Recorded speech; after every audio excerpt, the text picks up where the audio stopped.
सहनावतु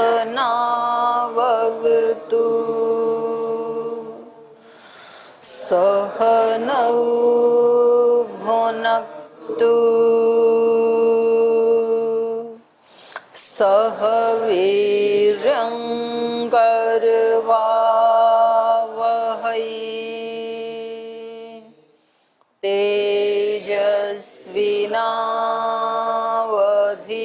तेजस्विनावधीतमस्तु मा विद्विषावहै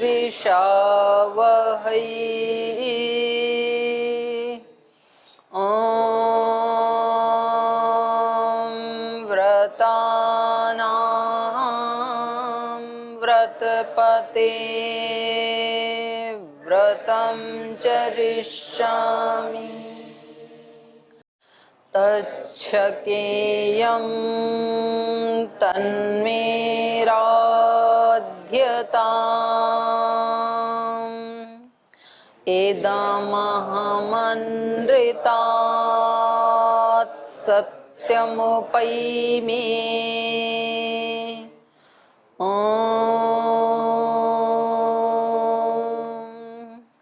शांति शांति शांति।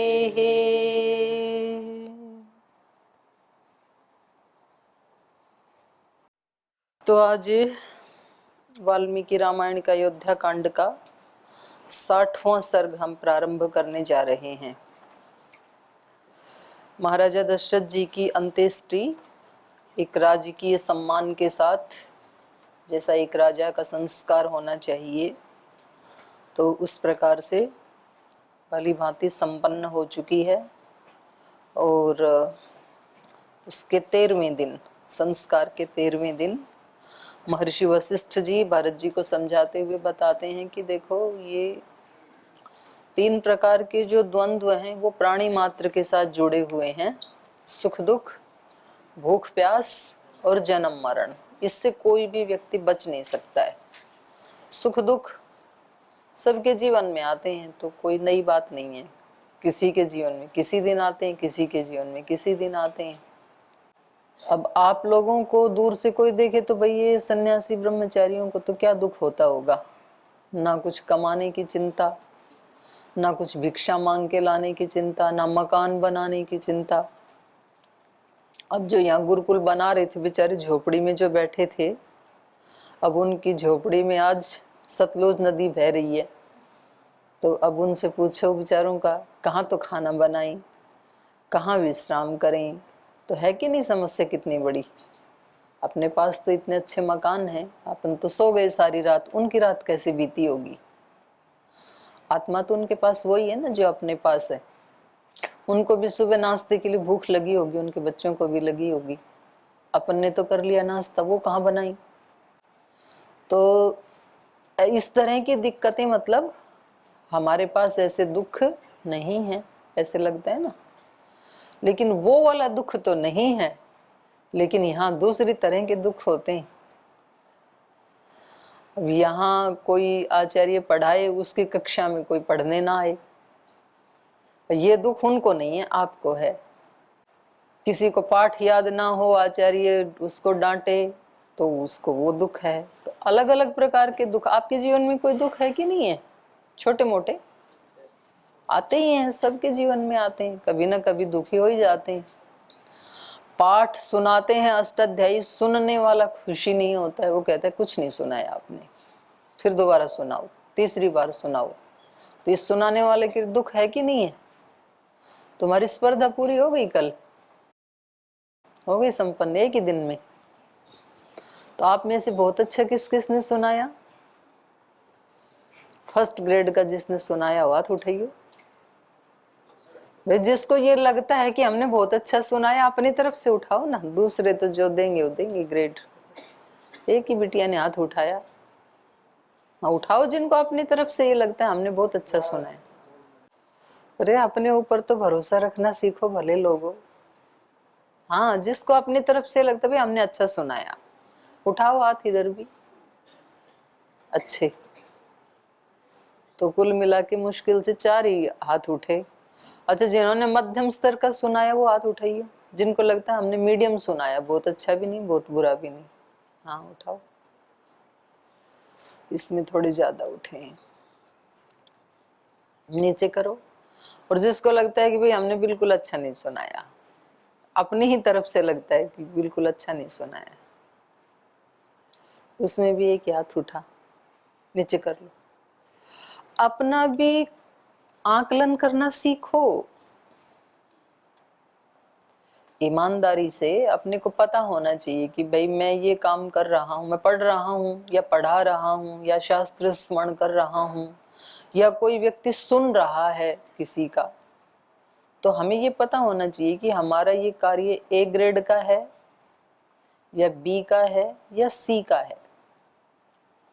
क्योंकि अपनी तरफ से जो मूल्यांकन होता है वो हमें आगे बढ़ने के लिए प्रेरित करता है। यदि हम ए ग्रेड का कर रहे हैं तो उससे हमें ज़्यादा उत्साह मिलता है फिर कि भाई अब की बार मैंने अपनी तरफ से पूरी जान झोंक दी, उधर से जो भी रिजल्ट आई उसकी परवाह नहीं करना।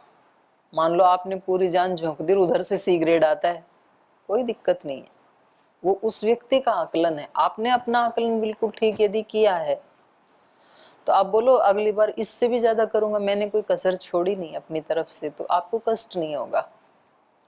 और आपको लगता है कि भाई बी ग्रेड का काम हुआ, थोड़ा अच्छा तो और कर सकता था, तो फिर आप ए ग्रेड वाले के लिए प्रयास शुरू कर दें। और किसी को लगता है कि तो बिल्कुल ही सामान्य रहा मेरा, तो शक्ति तो मेरे अंदर और भी है, तो उसको फिर थोड़ी सी ज़्यादा मेहनत करनी पड़ेगी। लेकिन हताश होने की ज़रूरत किसी को भी नहीं है, किया ही है ना कुछ तो। और सेवा वालों का सुन लिया।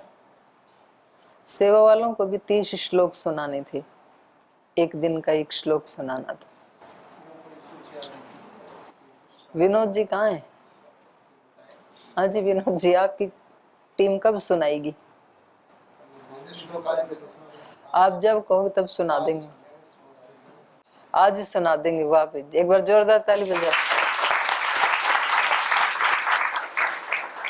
ऐसा होना चाहिए व्यक्ति को, कॉन्फिडेंस है। सुन लो भाई, हमने कर रखे हैं अपने एक एक याद, तो इनका भी सुनो, सेवा वालों का भी। तो मैं ये बता रही थी कि सुख दुख, भूख प्यास और जन्म मरण, इन्होंने बताया कि ये 3 द्वंद्व सब प्राणी मात्र के साथ जुड़े हुए हैं। विद्यार्थियों के साथ भी, छोटे बच्चों के साथ भी, बड़ों के साथ भी, सबके साथ जुड़े हुए हैं। तो कह रहे हैं उठो भाई, अब शौक पूरा हो गया।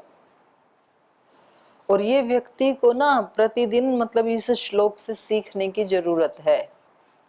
हमें अपने मन को खुद ये डिसाइड करना पड़ेगा कि मुझे इस दुख से कितनी देर दुखी होना है। देखो, हम एक जो होता है ना भाई, पॉजिटिव थिंकिंग रखो, किसी को भी बुरा मत समझो, तो हमारे ऐसा सोचने से कोई बुरा करेगा ही नहीं, ऐसा तो नहीं है। सबके अपने अपने संस्कार हैं। और हो सकता है जो हमें बुरा लग रहा हो वो अगला व्यक्ति अपनी दृष्टि से तो ठीक ही कर रहा होगा, तो ये तो होगा।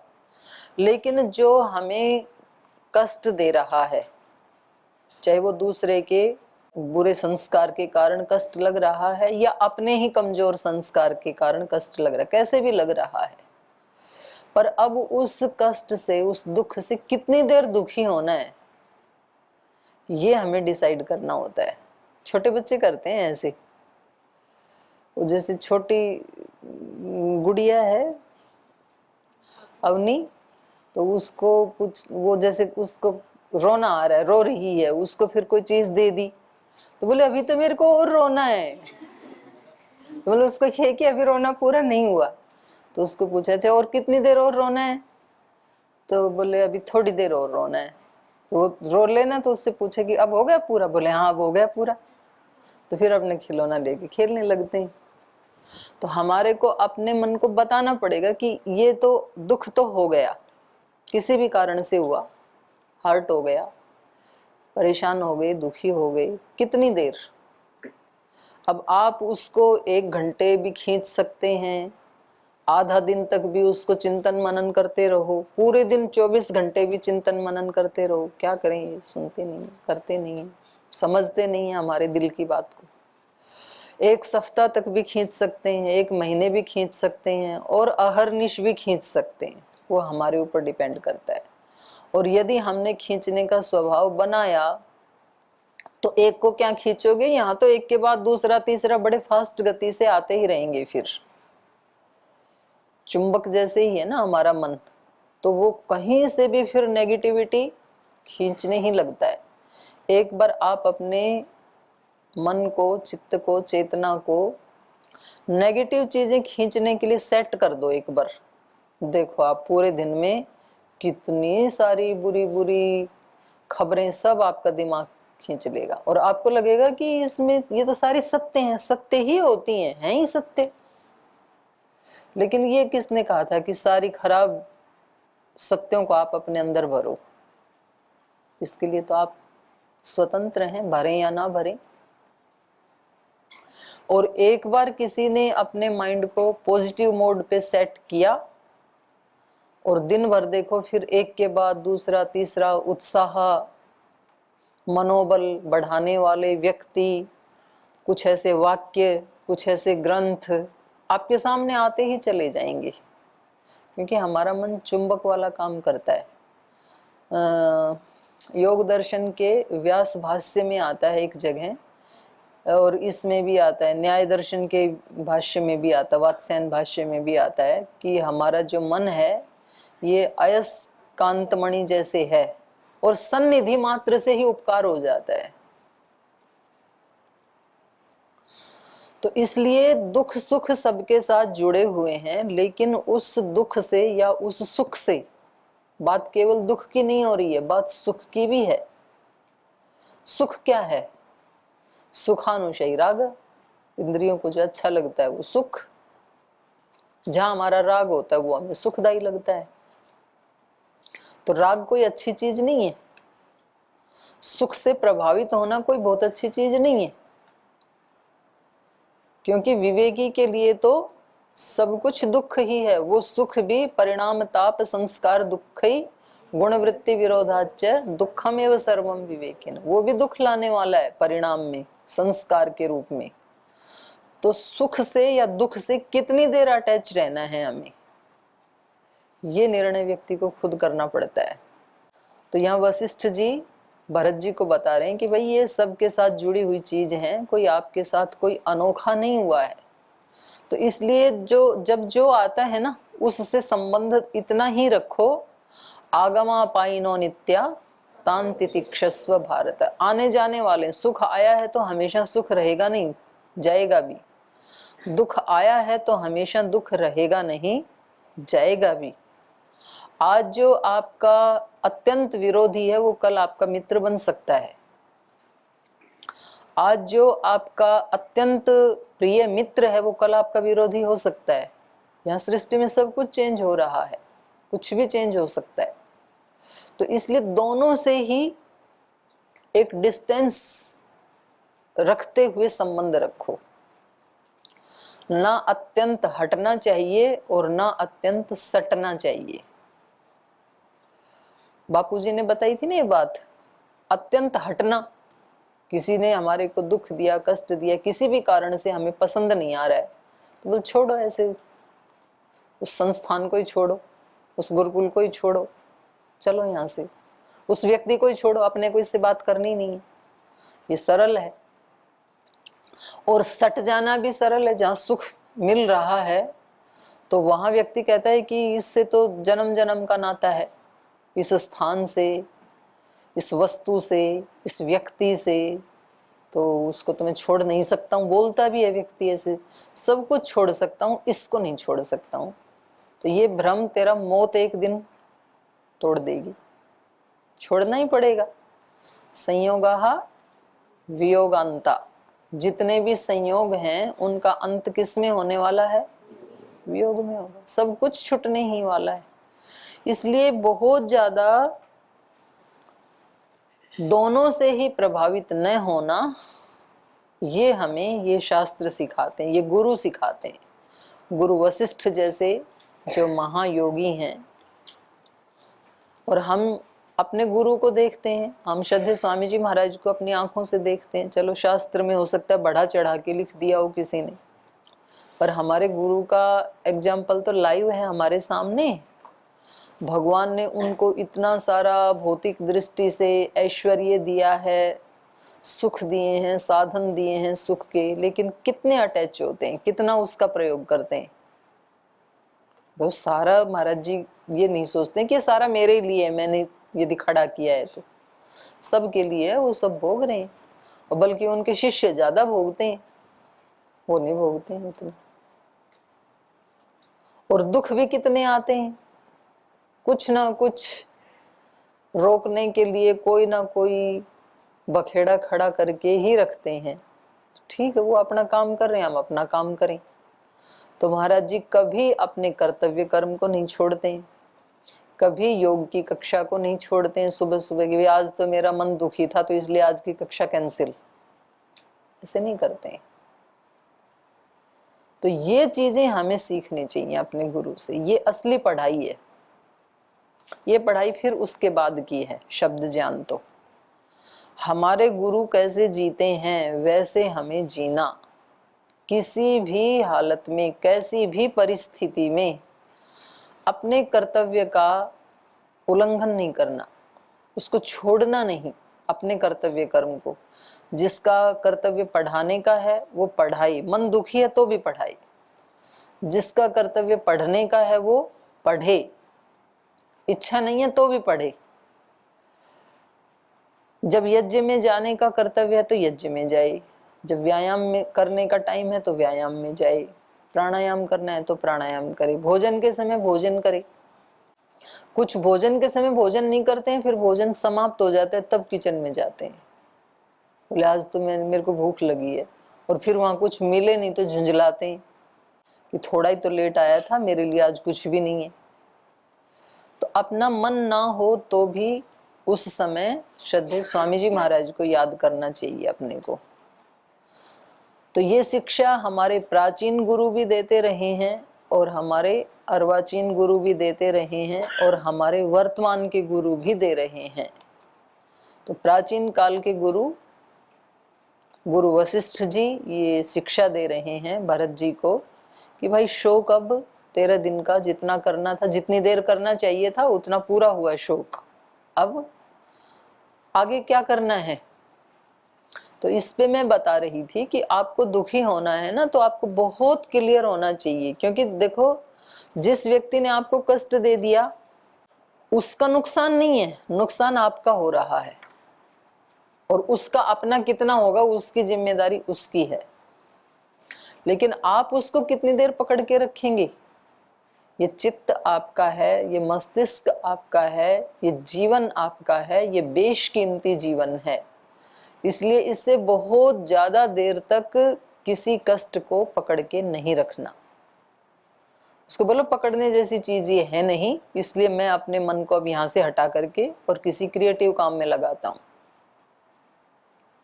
मुझे ज्यादा इससे विषाक्त होकर के नहीं रहना है, क्योंकि ये अपने काम की चीज है नहीं मेरे लिए ये चीज।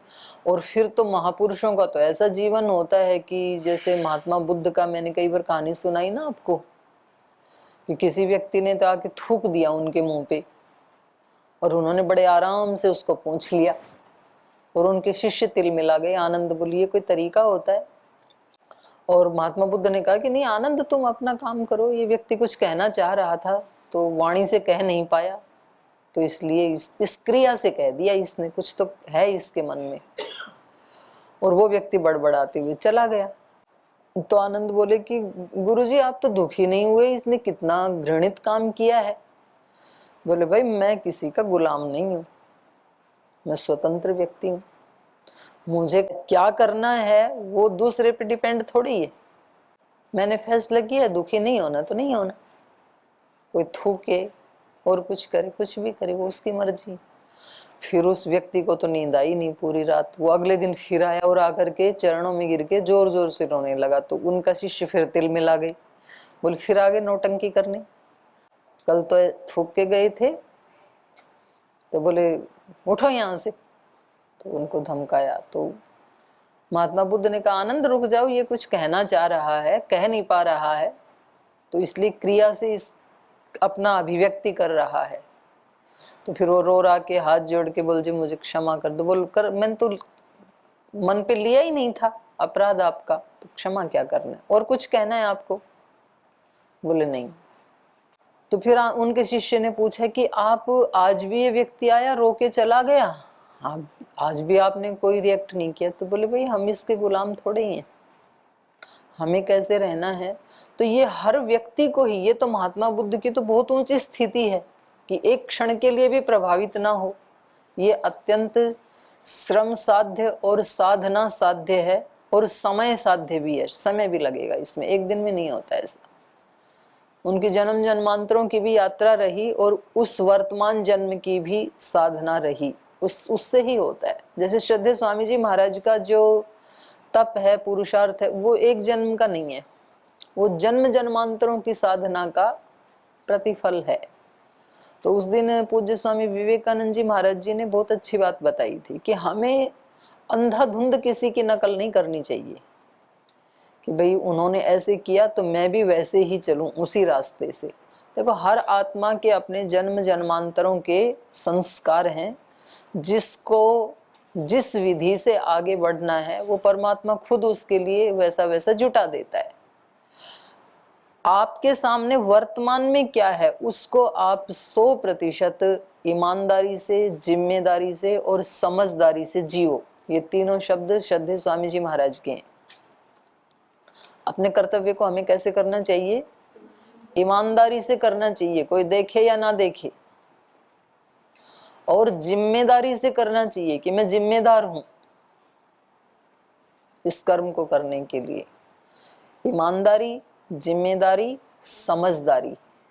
समझदारी इसी में, समझदार व्यक्ति वही है जो कभी भी अपने कर्तव्य कर्म को छोड़ता नहीं है, ईमानदारी से करता है, कोई देखे या ना देखे। तो फिर आपको किस तरीके से कैसे साधना करनी है, कहाँ पहुंचना है, वो परमात्मा अपने आप व्यवस्था कर देगा। आप उसकी ज्यादा चिंता मत करो।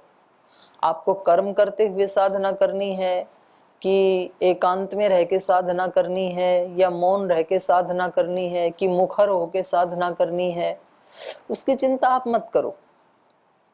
अनेक रास्ते हैं। रमण महर्षि मौन होके साधना कर रहे हैं, और बहुत सारे ऐसे ऋषि हैं जो मुखर होके साधना कर रहे हैं। श्रद्धेय स्वामी जी जो डुमेट वाले हैं वो मौन होके साधना कर रहे हैं। हमारे गुरुदेव श्रद्धेय स्वामी जी महाराज मुखर होके साधना कर रहे हैं। तो चल ब्रह्म भी है, अचल ब्रह्म भी है, दोनों ही रूप ब्रह्म के ही हैं। तो आपको कहाँ रखा है उसको आप 100% अपने कर्तव्य को पालन करो। कर्तव्य का पालन करने के लिए इन दुखों को, शोकों को हटाना पड़ता है व्यक्ति को। आप जितना चिपकाओगे चिपकते जाएंगे, और जितना आपने टारगेट लिया, हाँ भाई ठीक है इन्होंने ऐसे कह दिया तो थोड़ा तो मेरा मन दुखी होगा, यद्यपि ये निर्णय भी हमारा है कि थोड़ा तो दुखी होगा ही, अगर हम इसको भी हटाएंगे तो और उसको मिनिमाइज कर सकते हैं। पर यदि हमने ये भी सोचा है कि भी थोड़ा तो असर पड़ता ही है, व्यक्ति खुद ये मतलब सेट कर लेता है ना अपने माइंड को कि इंसान ही तो है, ऐसे कोई पत्थर थोड़े ही हैं कि भाई थोड़ा तो होगा ही कष्ट हमें, तो ठीक है फिर थोड़ा होगा। और यदि आपने कहा कि बस इससे ज्यादा नहीं, उसके तुरंत बाद ही मुझे अपने कर्तव्य का भी पालन करना है, हट भी जाएगा वो। तो ऐसे ही समझाना पड़ता है, गुरु भी समझाते हैं, और फिर एक गुरु व्यक्ति अपना स्वयं भी है। क्योंकि जो हमारे स्थूल शरीर में जो गुरुजन होते हैं वो 24 घंटे हमारे साथ नहीं रहते हैं। ठीक है, कभी किसी प्रसंग में, किसी घटना को लेके, कभी महीने 2 महीने में हमें समझा देंगे, 24 घंटे तो हमारे साथ नहीं रह सकते हैं। 24 घंटे तो हम और हमारा मन ही हमारे साथ रहता है। तो खुद ही अपने मन को, व्यक्ति को समझाना होता है कि इससे हमें, इस घटना से बस जितना शोक कर लिया उतना पर्याप्त है, अब मुझे करना क्या चाहिए, कर्तव्य क्या है। अब कोई व्यक्ति हमारी बात नहीं मान रहा है तो ऐसी स्थिति में मेरा क्या कर्तव्य है? भाई नहीं मान रहा, ये उसका संस्कार है, मेरा कर्तव्य बनता है उसके प्रति भी प्रीति रखना, तो मुझे रखनी है, मुझे द्वेष नहीं करना है, बात खत्म। और उसको दिखाने की भी जरूरत नहीं है कि देखो आप तो कहना नहीं मान रहे हो पर मैं आपके प्रति प्रीति कर रहा हूं या कर रही हूं, ये दिखाने की जरूरत नहीं, अपने चित्त में रखो आप उसको। तो इससे आपको बल मिलेगा कि मैंने कम से कम अपने कर्तव्य का पालन किया, दूसरा क्या कर रहा है उसकी जिम्मेदारी मेरी नहीं, उसकी है।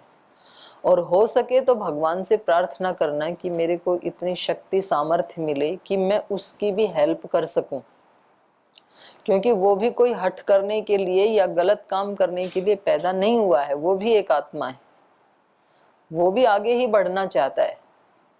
तो भले ही उसके संस्कार के कारण उसको जो कर रहा है वो ही अच्छा लग रहा है, लेकिन वास्तव में चाहता तो वो भी यही है। तो हम किसी की सहायता करने में निमित्त बने, ये तो मनुष्य जीवन की शान है। और हम किसी के थोड़ा सा भी डांटने से, फटकारने से, आरोप लगाने से छुई मुई की तरह होकर के और बिल्कुल उसको फिर अपने सारे काम छोड़ छाड़ के आसन पार्टी लेके बैठ जाएं कमरा बंद करके, ये उचित नहीं है। रामायण भी हमें इसी बात की शिक्षा दे रही है, ये बता रहे हैं इसको ना, ये जो 15वां श्लोक था 59 सर्ग का, इसको आप निशान भी लगा लीजिए। त्रीणि द्वंद्वानि भूतेषु प्रवृत्तानि अविशेषतः तेषु च अपरिहार्येषु नैवं भवतुम अर्हसि। ये अपरिहार्य चीजें हैं, यदि हमने जन्म लिया है तो कभी मृत्यु भी होगी, सुख आज है तो दुख भी आएगा, दुख आज है तो कल सुख भी आएगा, कभी भूख है कभी प्यास है, ये सब जीवन के साथ जुड़ी हुई चीजें हैं। इसलिए भरत जी उठो और आप अपने कर्तव्य का पालन करो। तो ये हमने 59 सर्ग में पढ़ा, आज हम पढ़ेंगे 60वां सर्ग। तो पीछे से कुछ पूछना है किसी को, कोई प्रश्न है किसी का? तो आप उसमें लगे हुए थे ना शास्त्र स्मरण में, तो इसलिए शायद इसका कोई चिंतन भी नहीं हुआ होगा। तो पढ़ लेते हैं, आगे चलिए। यहाँ कह रहे हैं अथ यात्रां समीहन्तं शत्रुघ्नो लक्ष्मणानुजः भरतं शोकसन्तप्तं इदं वचनम् अब्रवीत् गतिर्यः सर्वभूतानां दुःखे किं पुनरात्मनः स रामः सत्त्वसम्पन्नः स्त्रिया प्रव्राजितो वनम्। अथ यात्रां समीहन्तं, जो शव यात्रा थी या अंत्येष्टि कर्म था, उसको संपन्न करके लक्ष्मणानुजः शत्रुघ्न, जो लक्ष्मण के छोटे भाई शत्रुघ्न हैं, वो शोक संतप्तम भरतम इदम वचनम अब्रवीत, शोक से जो संतप्त हैं ऐसे अपने भाई भरत जी को शत्रुघ्न जी ने ये बात कही। वशिष्ठ जी ने भी समझाया, फिर छोटे भाई भी समझा रहे हैं। क्या कह रहे हैं शत्रुघ्न जी? गतिर्यः सर्वभूतानां दुःखे किं पुनरात्मनः स रामः सत्त्वसम्पन्नः स्त्रिया प्रव्राजितो वनम। अपने भाई को कह रहे हैं, भरत जी को कह रहे हैं कि भाई यह जो व्यक्ति, यह रामः जो श्री राम, जो व्यक्ति दुःखे सर्वभूतानां गति, दुख में जो व्यक्ति सबका आश्रय है। दुख आने पे आश्रय कौन होता है? या तो माता पिता होते हैं, या तो गुरुजन होते हैं, या तो भगवान होते हैं, या तो कोई महापुरुष होते हैं।